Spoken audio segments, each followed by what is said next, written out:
Uma jornada inédita, a vida extraordinária de Enoque.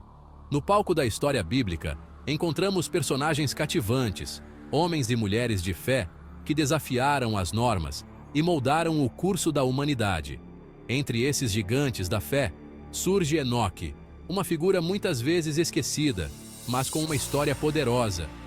Enoque, o sétimo homem depois de Adão, viveu em tempos turbulentos, comparáveis talvez aos nossos. A maldade humana estava se multiplicando na terra. A violência e a corrupção manchavam o coração da humanidade. Mas Enoque se destacava da escuridão. Ele encontrou um caminho diferente, um caminho de retidão e comunhão com Deus. A Bíblia nos diz que Enoque andou com Deus. Esta não era uma mera figura de linguagem. Era uma realidade diária para Enoque.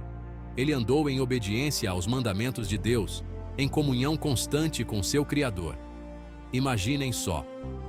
Enoque, em meio a um mundo decadente, encontrando consolo e orientação na presença de Deus, como se estivessem lado a lado, caminhando por um jardim. Enoque foi um pai dedicado. Ele teve um filho, Matusalém, cujo nome, reza a lenda, significa: quando ele morrer, isso acontecerá. O que aconteceria após a morte de Matusalém? O julgamento de Deus viria sobre a terra, como um dilúvio purificador. Mas antes da tempestade, Deus tinha um plano para Enoque. Um plano que desafiaria a própria natureza da morte. Enoque não experimentou a morte como a conhecemos.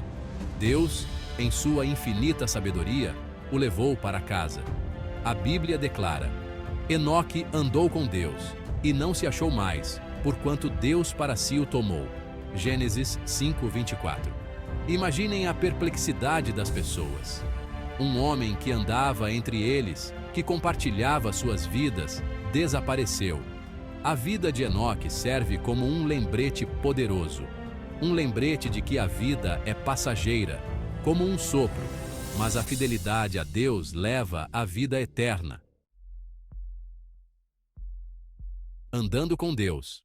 Um testamento de fé incomum. A frase "andou com Deus" ecoa através dos milênios. Mas o que realmente significa? Em uma época marcada pela desobediência generalizada, Enoque ousou ser diferente. Ele escolheu alinhar sua vida com a vontade de Deus, como um rio que segue seu curso natural em direção ao mar.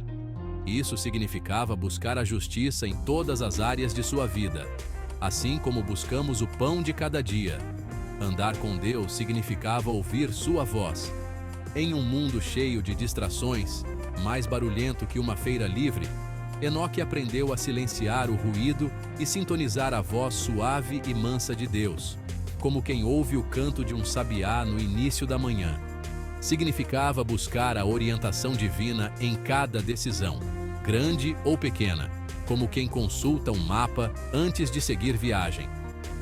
Enoque entendia que a verdadeira alegria, a felicidade que preenche o coração, não reside em seguir nossos próprios desejos egoístas, mas em submeter nossa vontade à vontade do nosso Criador, como um filho que confia em seu pai. Andar com Deus exige coragem. Coragem para se levantar contra a maré do mal que nos cerca, como fez Tiradentes. Coragem para defender a verdade, mesmo quando é impopular, como fez Zumbi dos Palmares. Enoque era um farol de retidão em uma geração corrupta, um exemplo a ser seguido. Ele demonstrou que é possível viver uma vida agradável a Deus, mesmo quando o mundo ao nosso redor parece desmoronar, como um barco que navega em meio à tempestade. A vida de Enoque nos desafia. Em um mundo que frequentemente nos afasta de Deus, somos chamados a andar em intimidade com Ele, como fez São Francisco de Assis. Somos chamados a sermos diferentes, a vivermos vidas marcadas pela santidade, justiça e amor, deixando um legado para as futuras gerações.